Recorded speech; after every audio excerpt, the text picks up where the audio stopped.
السلام عليكم ورحمة الله وبركاته. أحيانا بيكون عندك حيطة فيها مطبات محارة، فعندك حل من الاثنين، يا إما تكسر المحارة من الأول وتعمل حيطة كويس، يا إما تخلي الحيطة عبارة عن مطبات.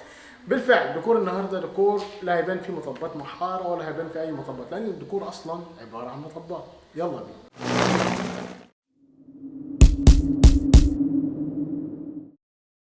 خلونا نبدا يا جماعه. هنحتاج كرتونه كبيره، كرتونه سيراميك زي دي كده عشان نرسم عليها الاسطمبه. ملحوظه ان الديكور ده مطلوب من احد المشاهدين الكرام، يا ريت يكون بيتفرج على الفيديو يعني ان شاء الله. هنعمل فيها خط بالشكل ده،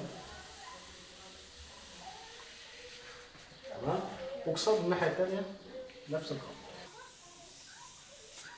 خلونا نحدد احنا نقطع بقى بس، مش هنكمل عشان الكرتون سليم. هنبدا يا جماعه نفرغ الاسطمبه. احنا عايزين الجزئيه اللي جوه، تمام، هي اللي هنشتغل بيها ان شاء الله. فاحنا هنفرغ كده.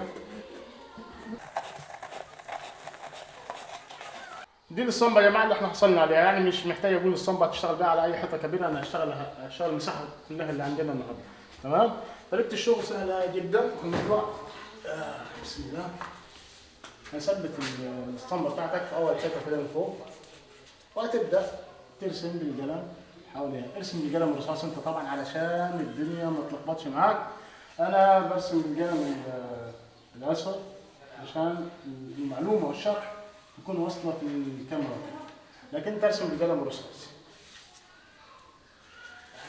طيب رسمنا اول واحده، الثانيه هنقلب الاسطمبه. يعني الاسطمبه كانت كده اهي، بص اهي، تمام، علشان تكمل معاك شكل ايه؟ شكل الموجه اللي في الشكل.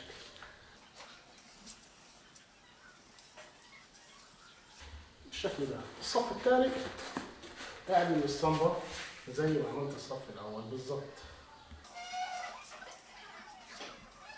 ممكن حتى الحته الصغيره اللي عندك، تمام، بص تكسر الكرتونه كده علشان الشكل كله يكون كامل عندك وما يكونش عندك اي مشاكل ان شاء الله. الصف الثاني يا جماعه نفس الحكايه. انا بدات كده، انا مش هعكس لو الحاجه، لا، نفس الحكايه. ثبت الاسطمبه دي في قلب الاسطمبه دي كده، تمام. طبعا ممكن حد يقول يا جماعه ان الاسطمبه فارجه هنا، تمام، دي ما تشغلكش. المهم اللي انا عايزه ان المقاس دي زي باقي الحته، تمام، لان انا يعتبر شغال على ناحيه واحده، هو الناحيتين مرسومين بالايد، فمش هتطلع دي زي دي، هي مش هتشغلك ومش هتاثر في الشكل النهائي ان شاء الله زي ما نشوف مع بعض.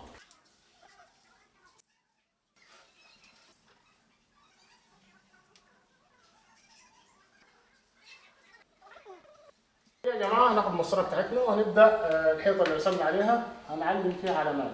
هناخد في الاول كده 20 وناخد علامه، عند ال 20 كده ناخد علامه. بعد ال 20 كده بالظبط هنقيس 7 سم وناخد برضه علامه، وهنبدا بعد السبعه نقيس 20 تاني ناخد علامه. بعد كده نقيس 7 سم تاني وناخد علامه. بعد كده هنقيس 20، يعني هنكمل 20 و7 20 و7 لغايه ما نخلص الحيطه الاخيره. الناحيه الثانيه يا جماعه نفس الحكايه، 20 و7.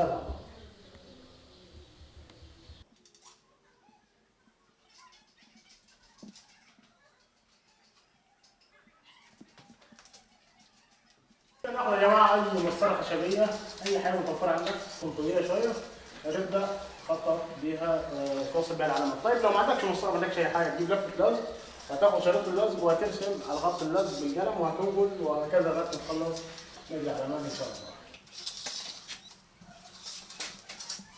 هنبدا يا جماعه مرحله التلوين بعد ما خططنا الحيطه بتاعتنا بفضل الله. هنبدا نلون. اول واحده اللي هي اسود، تمام، او ممكن مش لازم اسود، يعني انا اللون ده انا اسود واخضر، مش عارف اطلع الصراحه معايا بس.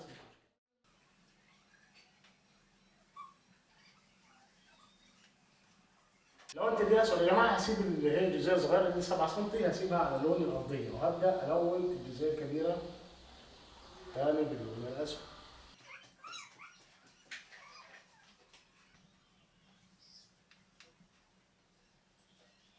لو اول صف يا جماعه زي ما شفنا، هنبدا الصف الثاني هنلون ازاي؟ الصف الثاني اكيد يعني منطقيا مش هنلون دي كده شكل يدخل في بعضه، لا، هنلون الصغيره، تمام، يعني هنلون صغيرين في الصف ده كله يا جماعه. عمليه سهله ان شاء الله.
كده نكون وصلنا لنهاية الديكور بتاعنا. اتمنى اي حد يعرف المتابع العزيز اللي كان عايز الديكور ده يعمل له اشارة او يعمل له منشن على فيسبوك، وان شاء الله يكون وصلته طريقة عمل الفيديو. واتمنى الديكور يكون عجبكم جميعا. لو عجبكم يا جماعة تبخلوش علينا بلايك وشير. اديكم شايفين يعني المجهود اللي بيكون في الفيديوهات. نشوف حضراتكم على خير ان شاء الله في دروس قادمة، افكار قادمة. السلام عليكم ورحمة الله وبركاته.